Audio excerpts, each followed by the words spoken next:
Paz e bem, boa noite. Olá, você que está chegando, né, na live do Bate-Papo com a Pascom. Hoje recebendo o professor Álvaro Queiroz, professor, historiador, escritor, né, uma pérola.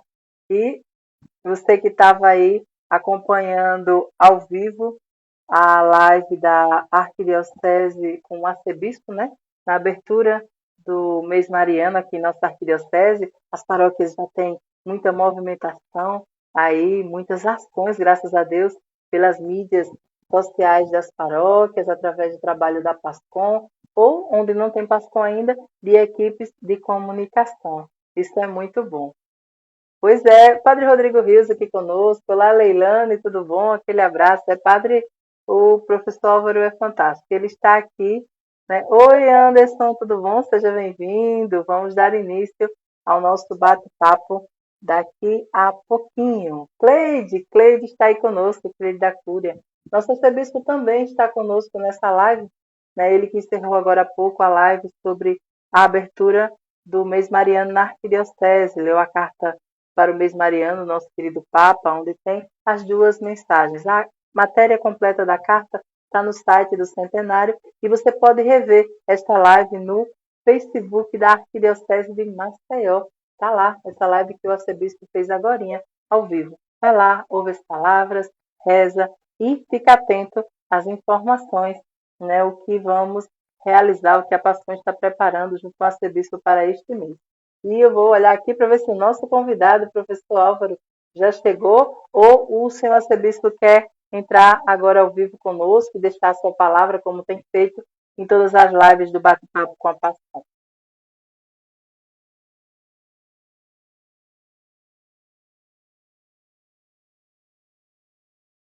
Então, você que está chegando, né? A gente está com essa proposta de um bate-papo leve, descontraído, e muita gente vai passar por aqui, com a graça de Deus, vários temas. As pessoas estão sugerindo tema. Ontem, na nossa live sobre os abrigos, né, para os nossos irmãos e irmãs em situação de rua, surgiu aí um tema novo, a gente trazer alguém, né, algumas pessoas desses abrigos para falar conosco, contar a sua história. Olha aí que coisa boa.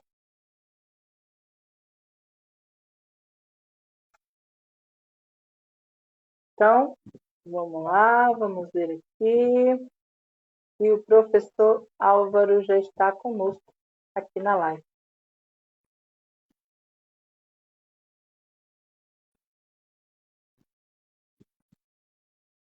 Eu acho que ele não acessou ainda, né?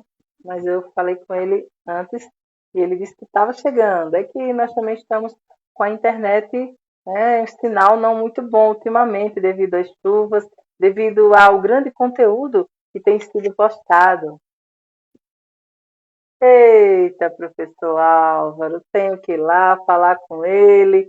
Ele chegou, acabou de chegar. Oi, professor, seja bem-vindo. Vamos lá. É que ele está aprendendo também, tá? Ele vai falar um pouco sobre também estar em mídias digitais, assim como tanta gente, né, nas redes sociais. O professor é alguém que sempre se reinventa.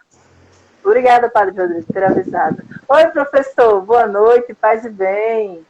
Boa noite, Cícera, minha querida amiga da Pascom. Boa noite a Obrigada. todos que estão agora conosco, ligados nessa live da Pascom da Arquidiocese, né? Eu quero, antes de mais nada, mandar um voto de louvor para a Pascom, para vocês da Pascom, na pessoa da Cícera, por este trabalho grandioso, maravilhoso que estão desenvolvendo nesse período tão difícil que nós estamos vivenciando em nosso país, de isolamento social, e a Pascom tem procurado levar a igreja para dentro da nossa casa, para dentro do nosso lar, a mensagem, o conforto, o consolo nesse momento tão difícil. Então, vocês estão fazendo um trabalho extraordinário, maravilhoso, um trabalho que não tem preço, fruto do amor, da dedicação. Parabéns à Pascom. Eu abraço a todos os membros da Pascom através da pessoa da minha querida amiga Cícera. E quero também, Cícera,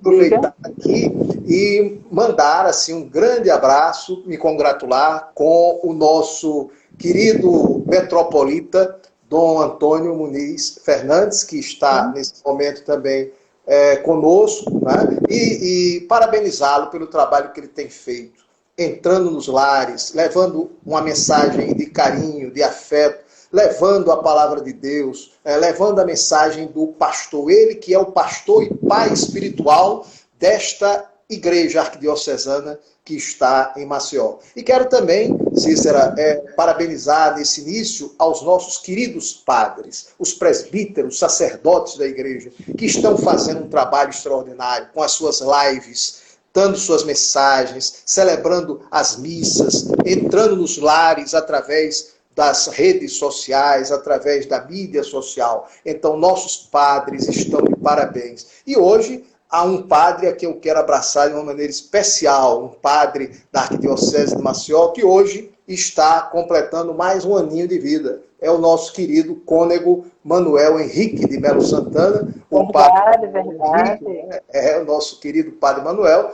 está hoje aniversariando. Ao padre Manuel, o meu caloroso e carinhoso abraço de amigo e de irmão na fé. E quero, nesse início também, deixar o meu abraço, Cícera, a todos os trabalhadores e trabalhadoras do nosso estado, do nosso país, né, que neste dia dedicado, consagrado ao trabalho, dia do trabalho, eu peço que Deus abençoe a todos nós, trabalhadores, que fazemos trabalho intelectual, trabalho braçal, não importa.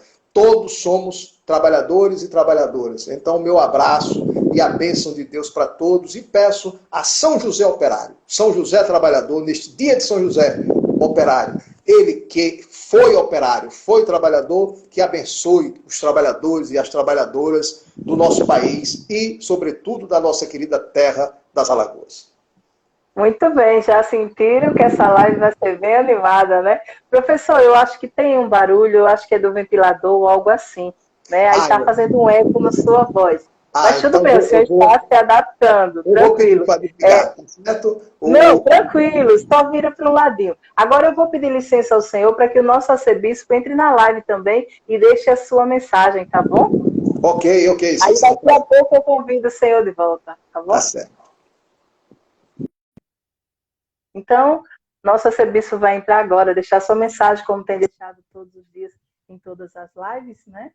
E ele fez uma live agora há pouco também e fala dessa importância.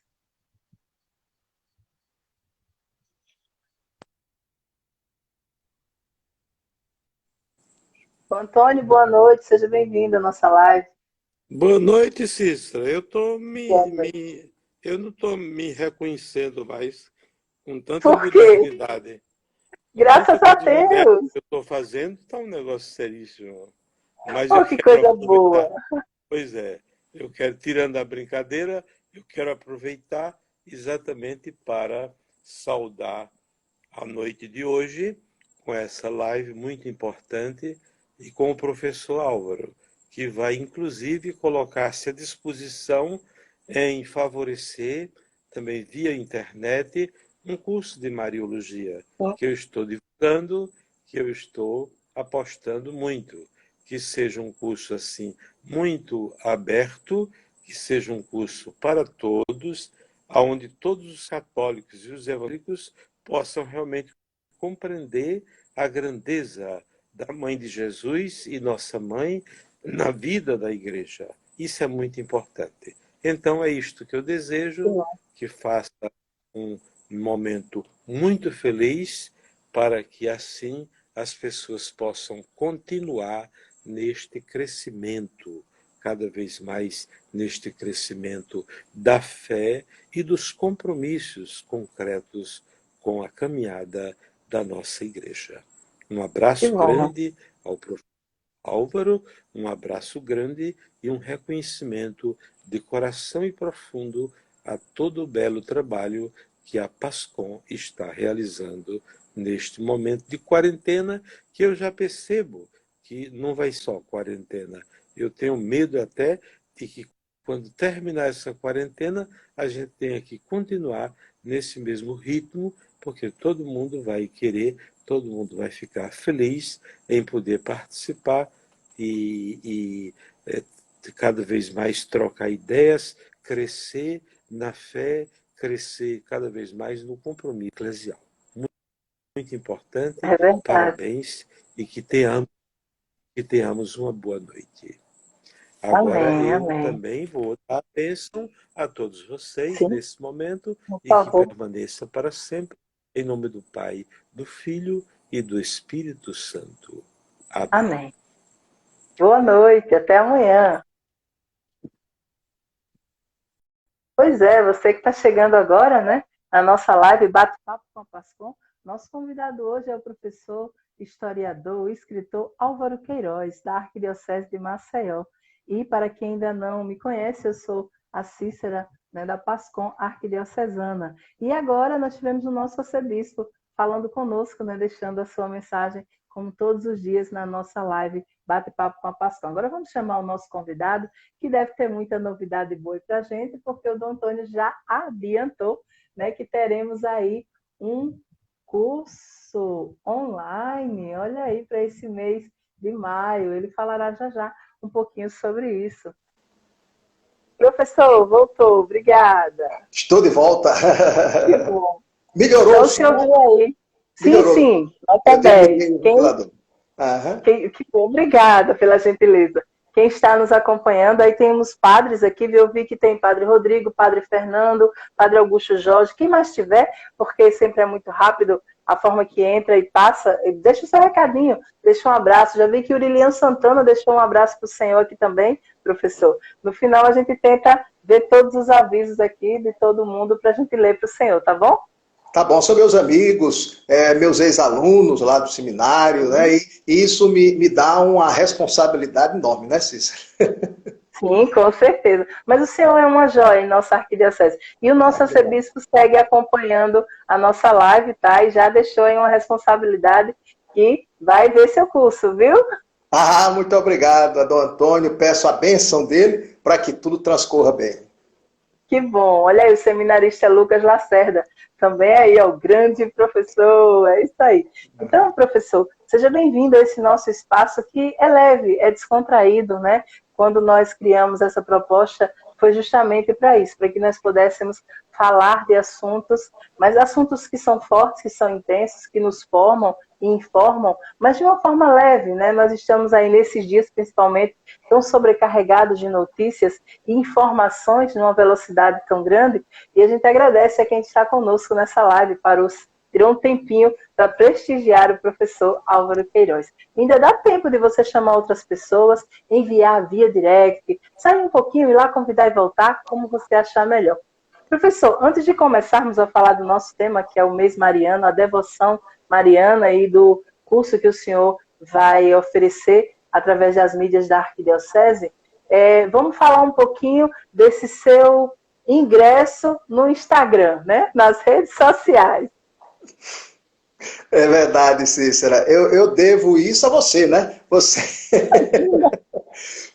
foi a minha professora do Instagram.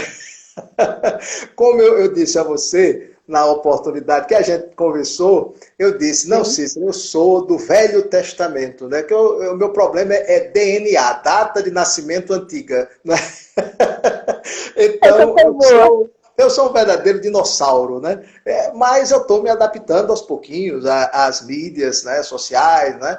Depois de muito tempo só com internet, só com o nosso e-mail, aí eu passei também para o WhatsApp. Já foi um passo enorme, né?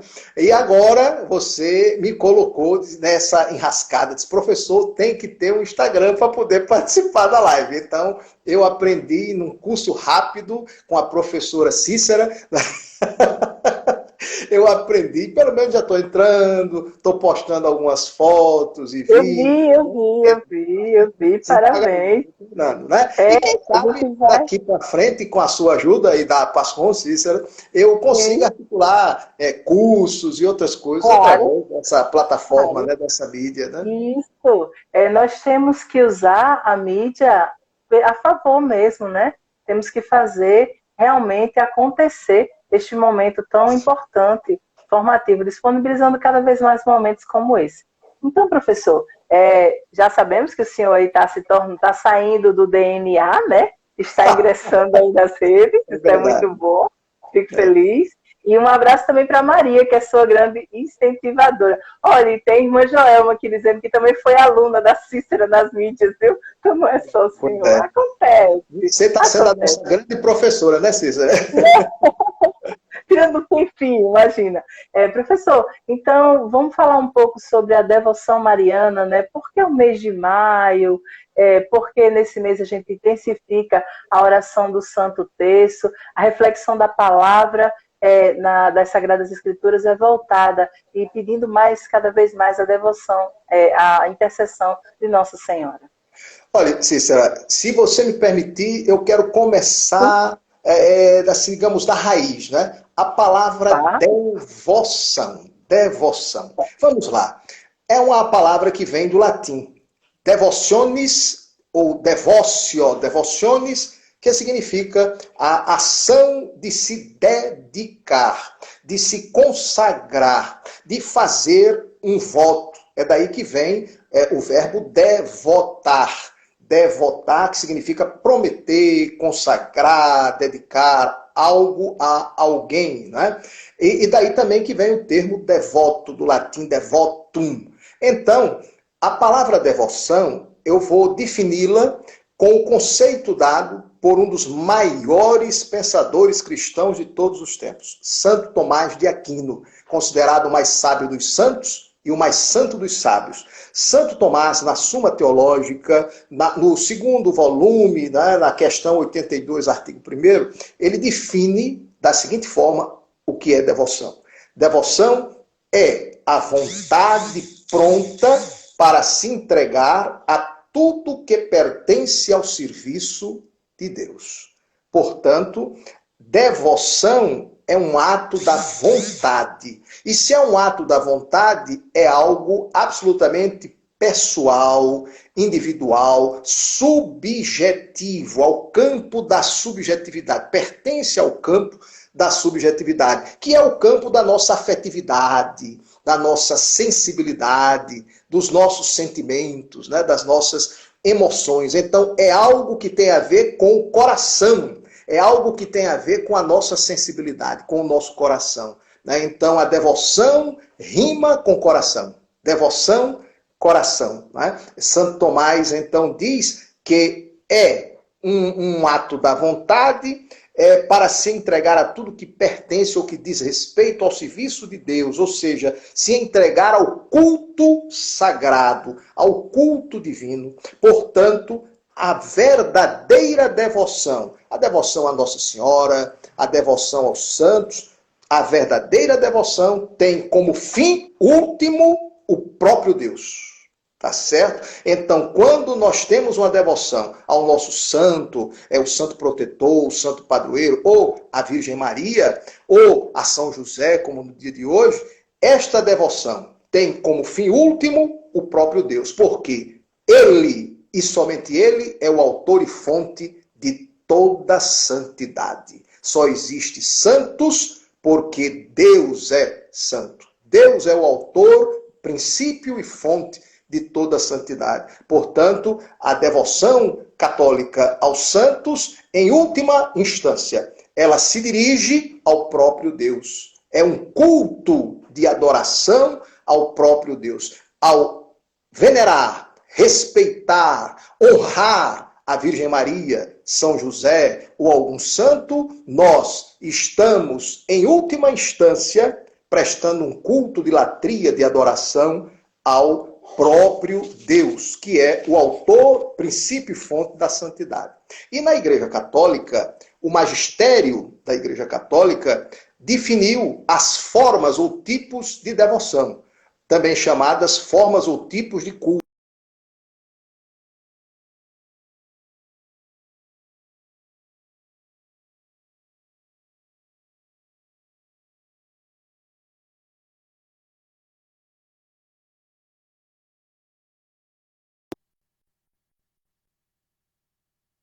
devido única e exclusivamente a Deus. Então, o culto de latria é o culto que nós prestamos à Santíssima Trindade, ao Deus Pai, Deus Filho, Deus Espírito Santo, que é o Deus supremo do cristão.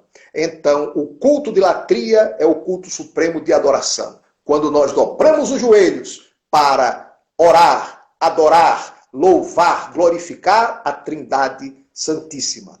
O culto de dulia, é uma palavra grega também, dulia significa honra, respeito, veneração. Então, este culto é o culto que nós devotamos, é a nossa devoção aos anjos e aos santos. Por exemplo, quando nós prestamos devoção aos santos anjos da guarda. É uma devoção nossa, né? Católica. Então, isso é uma devoção, um culto de dulia, honra, respeito, veneração. Quando nós prestamos um culto ou uma devoção a São Miguel Arcanjo, a São Gabriel, a São Rafael, né, que são os arcanjos, é um culto de dulia. Ou quando nós prestamos um culto a São Pedro, São Paulo, Santo Antônio, é um culto de dulia, de respeito, de veneração, de honra.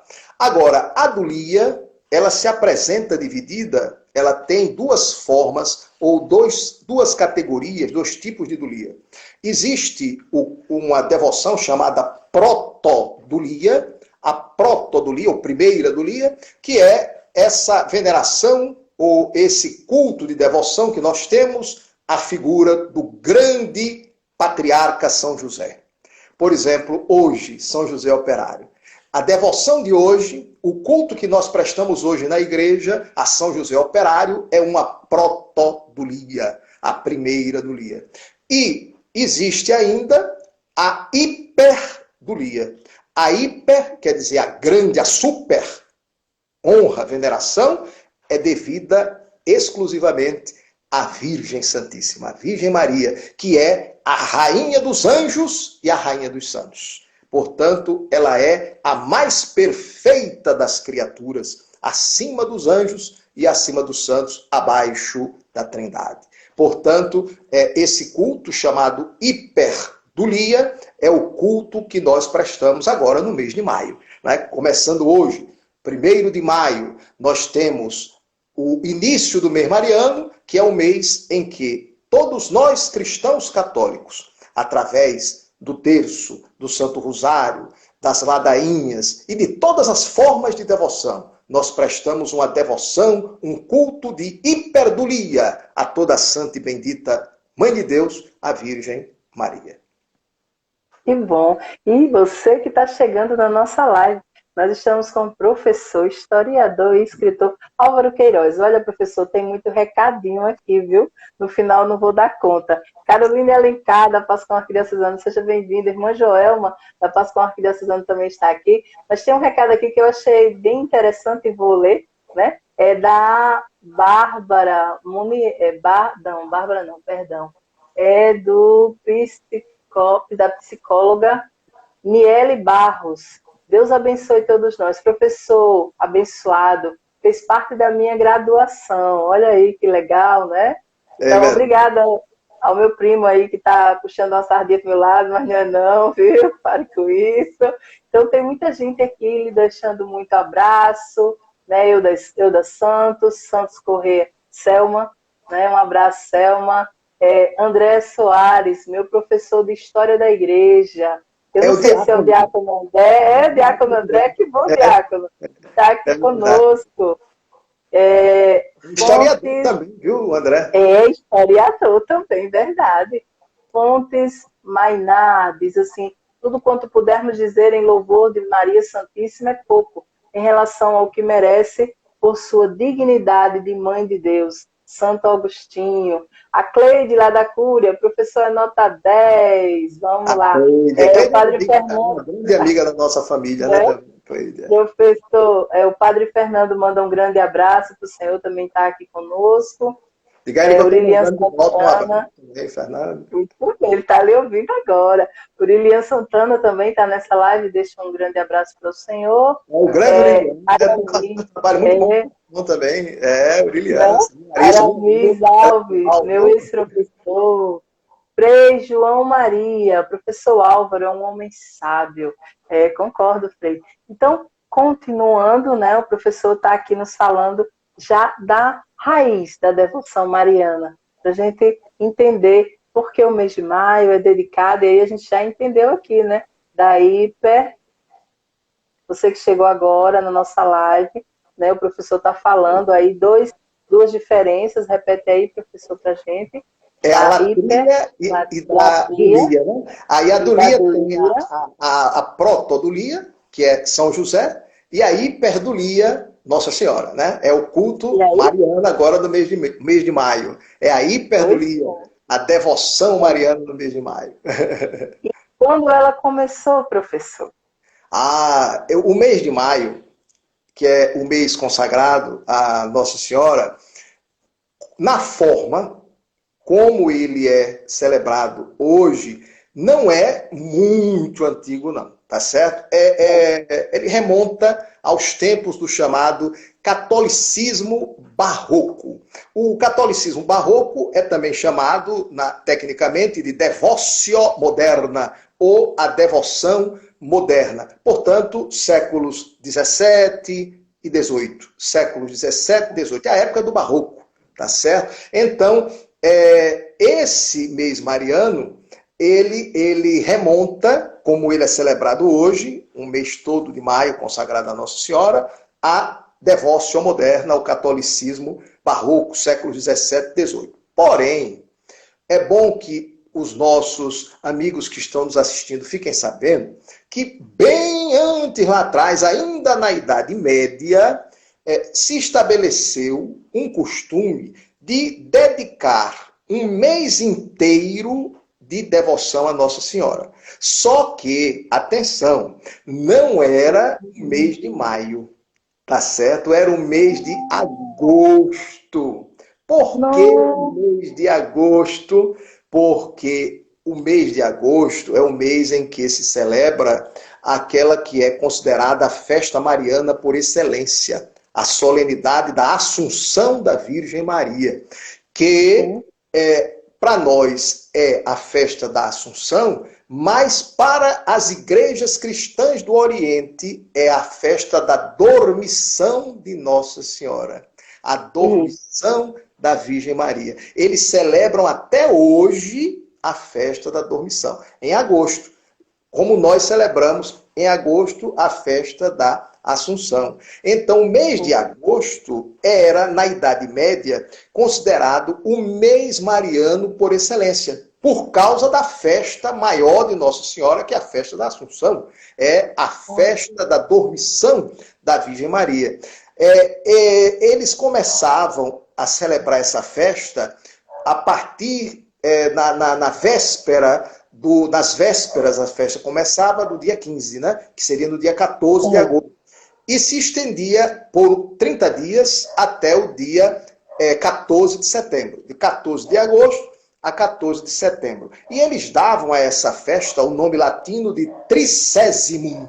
Tricésimum, ou seja, 30 dias de devoção à Virgem Maria, nesse mês de agosto. Somente a partir do século 17, 18, na devoção moderna, na época do catolicismo barroco, é que se começou a celebrar o mês de maio como mês mariano. E, de acordo com o grande cardeal Newman, que foi um cardeal da Igreja da Inglaterra, ele, num estudo feito sobre o mês de maio, ele afirmou que o mês de maio passou a ser considerado o mês de Maria, de Nossa Senhora, porque no hemisfério norte, lá na Europa, na Terra Santa, né, o hemisfério norte, nós estamos no hemisfério sul, né? Mas lá no hemisfério norte é o ápice, o auge da primavera, a estação das flores, os campos estão florindo e vão frutificar, vão dar os seus frutos em breve. Então, o mês de Maria está associado à primavera, está associado à flor, o botão da flor, a flor em botão que vai dar o fruto. Né? E como a primavera é a estação que lembra a vida, a ressurreição, por isso que também no mês de maio se celebra o Dia das Mães, tá certo? Porque mãe rima com vida. Mãe, é verdade. Vida. Nossa Senhora, o maior título de Nossa Senhora é de mãe. Tá certo? Pode usar qualquer título que queira. Né? Nossa Senhora passa à frente, Nossa Senhora da Assunção, dos prazeres, das dores, Nossa Senhora da corrente, enfim, qualquer Nossa Senhora do Rosário, qualquer título. Mas eu acredito que o título que Nossa Senhora sorri quando ouve, ela sorri para o devoto quando ele pronuncia, é o nome de mãe. Mamãe do céu. Mãezinha do céu. Eu acho que esse é o título maior da Virgem Maria. Ela é, antes de tudo, acima de tudo, sobretudo, mãe. Ela é a mãe de Deus. Ela é a mãe do Verbo eterno que se encarnou.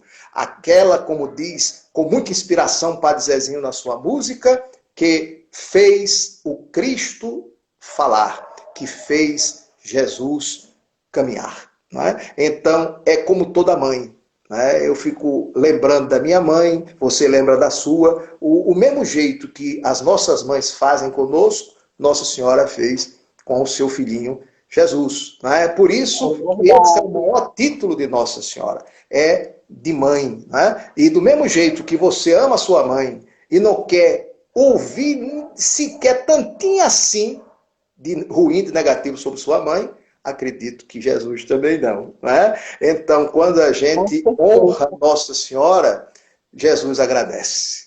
Quando a gente louva a Virgem Maria, quando a gente reza a Nossa Senhora, Jesus agradece. Por isso que aquela expressão, né? Pede à mãe que o filho atende. O filho atendeu lá em Caná, né? Vai atender agora, né? Então, eu jamais poderia considerar alguém meu amigo se essa pessoa não considerasse minha mãe também como amigo, tá certo? Eu não sei uma pessoa que não gosta de Nossa Senhora, como é que pode encarar Nosso Senhor dizendo que é amigo de Nosso Senhor, não é? Que é servo de Nosso Senhor, se não gosta da mãe de Nosso Senhor, não é? Então é um negócio meio, é um contrassenso, não é? Um paradoxo.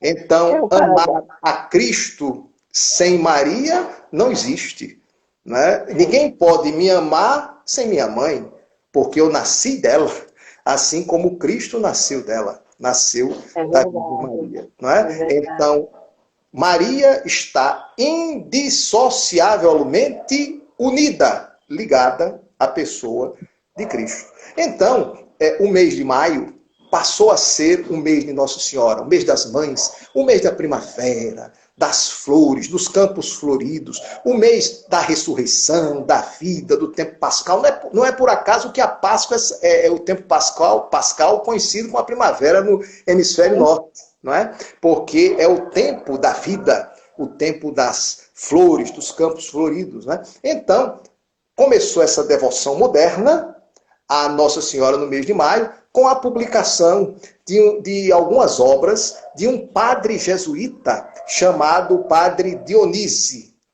O Padre Dionise, um padre jesuíta, foi quem deu a forma, mais ou menos como nós celebramos o mês de maio hoje. Ele é o iniciador, né, do mês mariano. Esse padre jesuíta, Dionise, que deu esse formato ao mês de maio, a partir dos século XVII, século XVIII, na época do catolicismo barroco. Né? Uma devoção, portanto, moderna. Agora, a devoção a Nossa Senhora não, né? Claro, Sim, Nossa Senhora é muito antiga, né? A devoção à Virgem Maria remonta ao cristianismo antigo, primitivo. Né? Basta você abrir as páginas do Novo Testamento.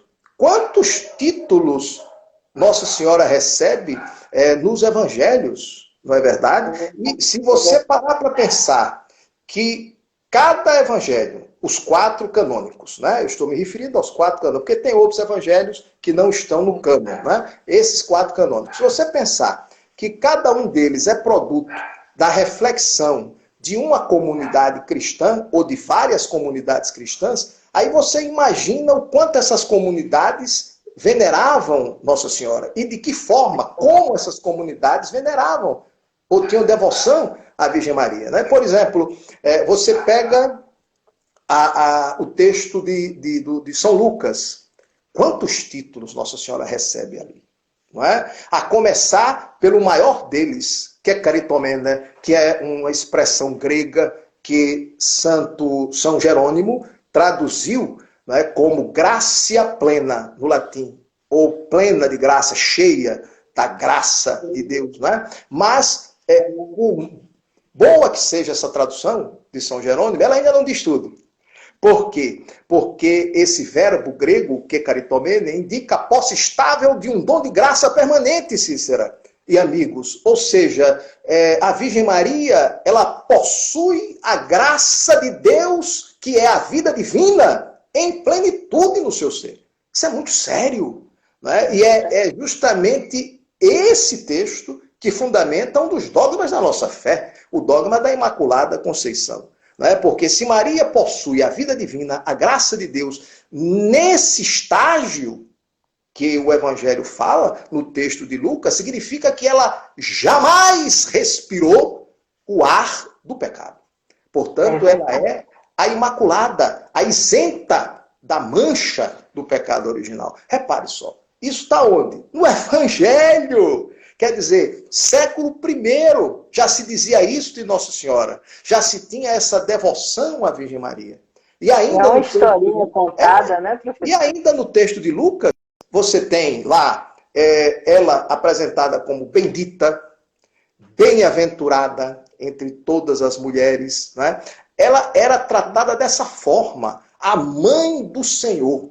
Né? Os textos do Novo Testamento se referem assim a Nossa Senhora. A mãe do Senhor. Não precisa dizer mais nada? A mãe do Senhor. Né? Para o judeu, o Senhor é Deus. Então você se dirigir à Virgem Maria como mãe do Senhor, mãe do meu Senhor, significa mãe de meu Deus. Mãe de Deus. Ela é a própria mãe de Deus. Mãe do Senhor. Então nós não temos, nós cristãos católicos, né, não temos com que nos preocupar. Nós estamos no caminho certo. Nós estamos no caminho da verdade. Então Nossa Senhora, tudo que nós cristãos católicos aprendemos da igreja, do magistério da igreja sobre Nossa Senhora, é a mais pura e plena verdade de fé. Né? Então, a devoção à Nossa Senhora vem lá de trás, vem do século I. Né? Vem dos textos dos evangelhos, né? E outros textos antigos, os padres da igreja. Foi citado aqui ainda há pouco Santo Agostinho, que é um dos padres, um dos pais da igreja. E outros, antes de Santo Agostinho, nós temos textos belíssimos, por exemplo, do grande escritor, teólogo de Alexandria, Orígenes, sobre Nossa Senhora. Outros textos de Santo Atanásio, de São Cirilo, da escola de Alexandria, sobre a Virgem Maria. Textos belíssimos. E se a gente for buscar na patrística, a gente passaria aqui uma noite inteira numa live só falando sobre isso. É que a nossa live hoje, quem está chegando agora, quem está nos acompanhando, é sobre o mês de maio, a devoção mariana, né? Não é exatamente a devoção à Nossa Senhora. Isso daí nós vamos deixar assim para outra live, professor. Olha, assunto, muita gente aqui comentando, né? Perguntas, isso é muito bom. Pois é, professor. Então, esse jesuíta, né? Isso. Foi quem iniciou, na verdade. É o padre Dionísio. Padre Dionísio. Era um velho sacerdote jesuíta na Espanha. A Espanha sempre foi um grande foco irradiador, um grande celeiro da devoção moderna, não é? Desse catolicismo moderno barroco. Então, tudo começou exatamente com esse padre formatando o que a gente chama do mês de maio, a devoção mariana no mês de maio. Não é? Agora, Cícera, se me permite, claro. eu queria, já que a gente está falando sobre devoção, né, mariana, uma das formas mais antigas na igreja de devoção é a representação iconográfica, ou seja, ícones e imagens sagradas de Nossa Senhora. Né? Então, para vocês terem uma ideia, Nossa Senhora vem sendo representada de forma iconográfica em pinturas, em ícones e depois em imagens, né, em escultura de madeira, de gesso, etc., há muito tempo. A representação iconográfica mais antiga que nós descobrimos pela arqueologia, né, está em Roma. Nas catacumbas de Santa Priscila, em Roma, existe uma pintura nas catacumbas de Priscila, em Roma, retratando nessa pintura Nossa Senhora, a Virgem Maria, com o menino Jesus em seu regaço, amamentando Jesus. Olha que coisa linda. Aquilo que eu falei ainda há pouco, a maternidade de Nossa Senhora. A maternidade, é verdade. Como é valorizada a maternidade, né? Então, os primeiros cristãos já valorizavam Nossa Senhora como a mãe, aquela que nutriu, amamentou o Verbo encarnado, né?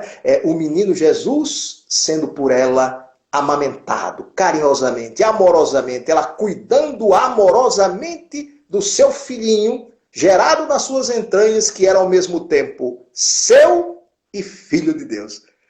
Filho de Maria no tempo e filho de Deus na eternidade. Que coisa linda.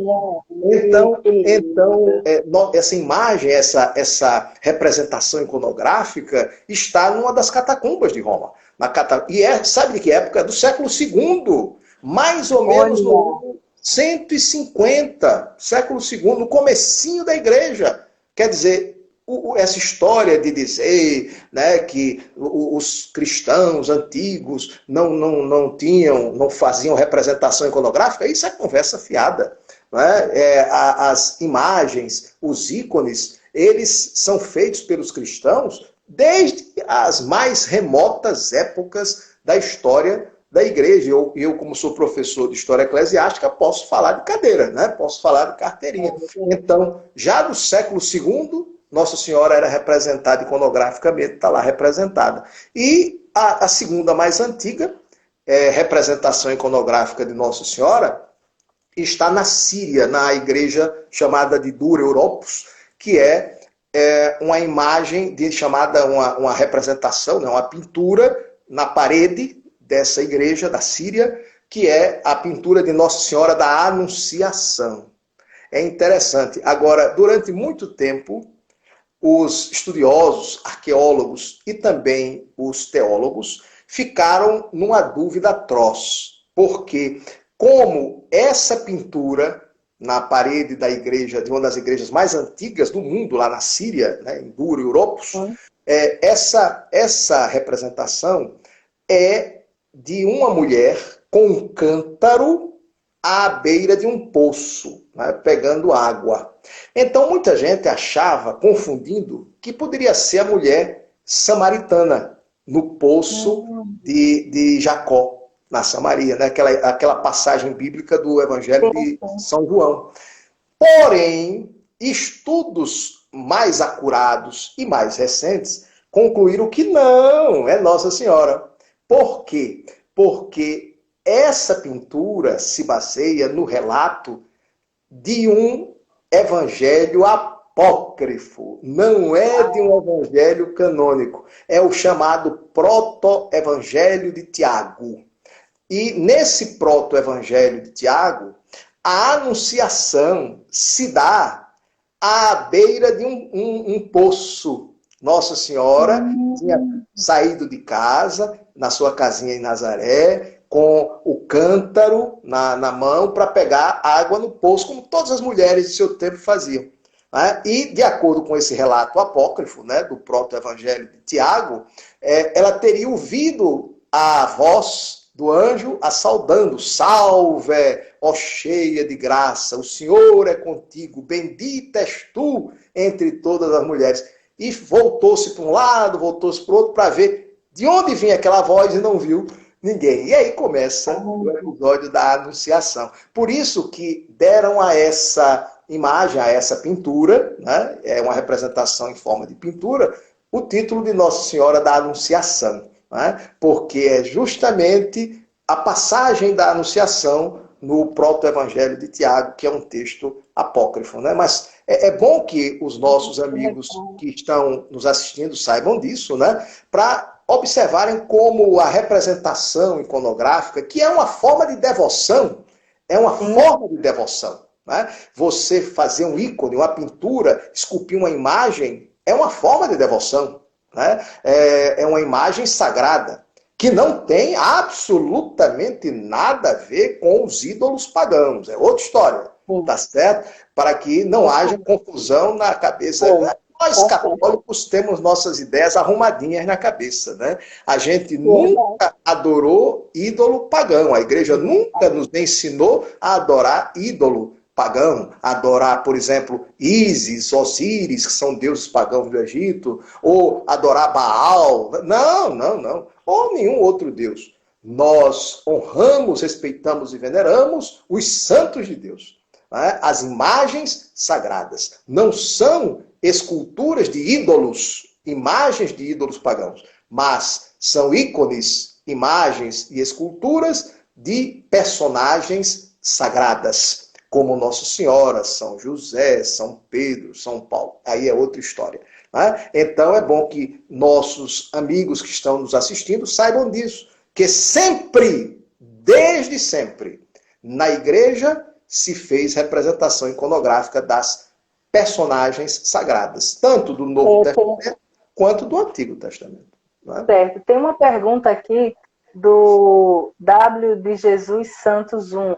Os apócrifos, eles falam muito de Nossa Senhora? Falam muito sobre a vida de Nossa Senhora e sobre a infância de Jesus.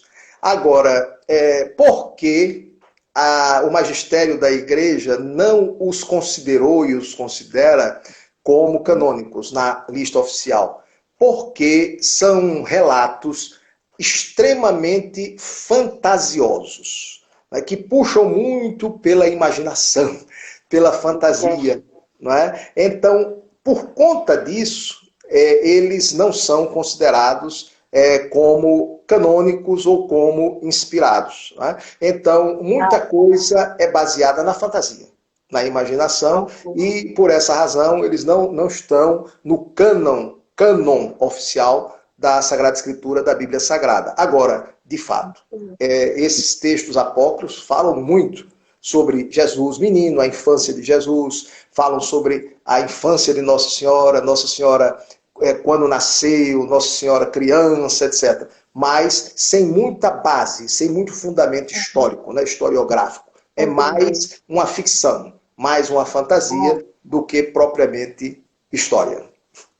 Pois é, você que está chegando nessa live, nós estamos tendo uma rica aula de história e mariologia também sobre o mês mariano, a devoção. Nós já entendemos a raiz do nome devoção, já entendemos Julia, né, idolatria, tivemos aí ilatria, aliás.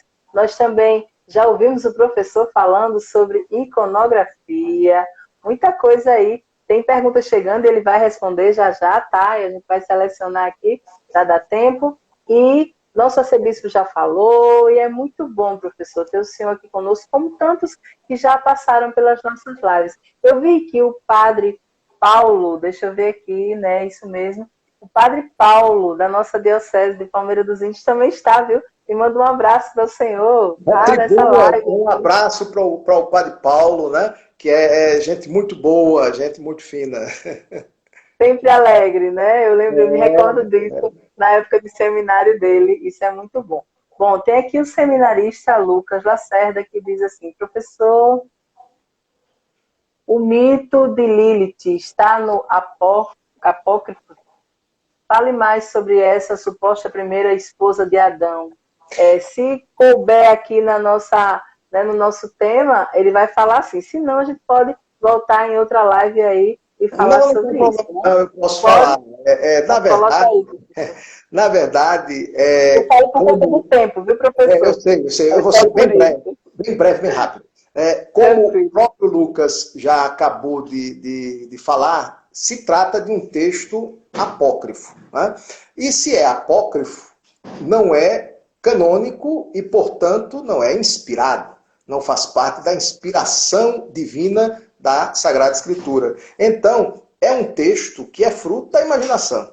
Né? Como há muito eu já ouvi, olhe aqui, então, pelos canais fechados que eu assisto às vezes, de vez em quando, um documentário ou outro, olha, tem umas histórias aqui, tem uns documentários sobre extraterrestre, eu rio tanto, eu pego Maria do lado, Maria ri de um lado, eu rio do outro, porque tudo se responde com os extraterrestres, tudo é extraterrestre. Olha, outro dia, uma história de que aquela passagem de Gênesis, não é?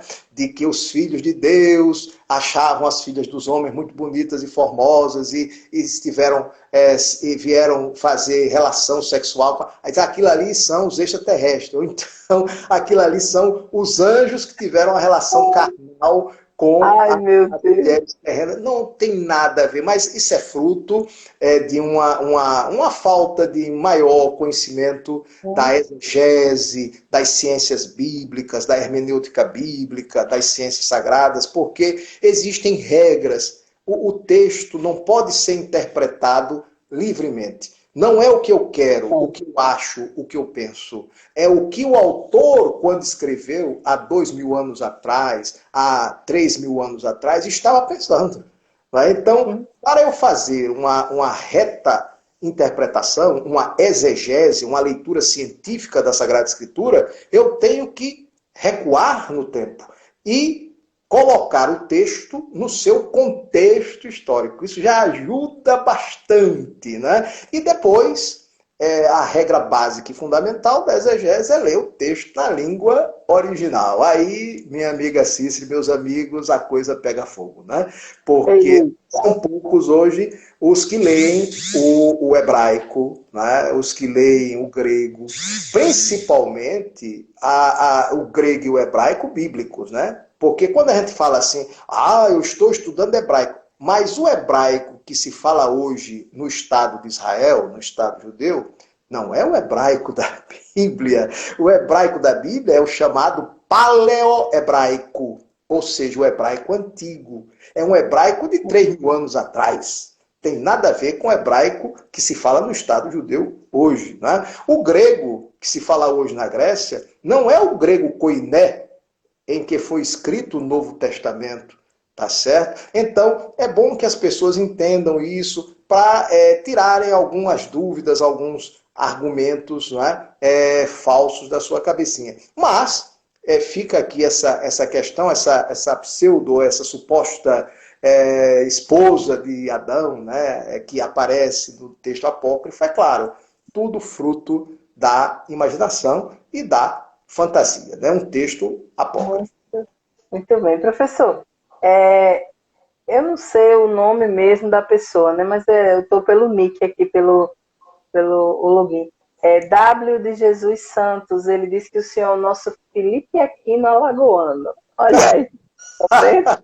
Lá, quem sou eu? Não chega nem aos pés, não chega nem aos pés, né? Eu gostei desse título. A Caroline Alencar diz que está ansiosa pelo seu breve curso mariano agora desse mês, e a gente fala já sobre ele. Tem aqui, deixa eu ver, sim, o W de Jesus Santos, ele diz, fala da consagração por Monfort. Seria bom a gente trazer um dia, nós vamos trazer uma live só sobre a devoção, sobre Nossa Senhora em específico, né, sobre a Mãe de Jesus. E aí nós falamos, viu, W de Jesus. Nós falamos sobre o tema e tal, é que esse a gente está falando mais da devoção. Aí nós podemos falar, assim, dos títulos, né? Principalmente que a gente tem neste mês. E ele, em específico, fala do da Nossa Senhora da Conceição. Por que este título? Então, o professor fala agora dos títulos marianos, né? São aí inúmeros títulos de Nossa Senhora, mas esse mês nós temos alguns, não é, professor? Sim, esse mês a gente, especialmente, um título Nossa Senhora de muita devoção, é exatamente Nossa Senhora de Fátima. Nossa Senhora de Fátima veio bem a calhar. Veja como são as coisas, né? A gente falou que o mês de maio, no formato atual, ele aparece lá na época do catolicismo barroco, século XVII, XVIII. No comecinho do século XX, 1917, né, há pouco mais de 100 anos atrás, a Virgem Maria se revela, aparece em Fátima, na Cova da Iria, Portugal, aos 3 pastorinhos. Né? Exatamente no mês de maio. Né? No começo do mês de maio, no dia 13 de maio. Então, essa aparição veio reforçar a devoção mariana no mês de maio, que já havia existido. Aí isso veio como se fosse assim uma confirmação do céu a nossa devoção aqui na Terra. Então esse título, Nossa Senhora de Fátima, quantas mães colocaram nas suas filhas o nome de Fátima, não é? Verdade.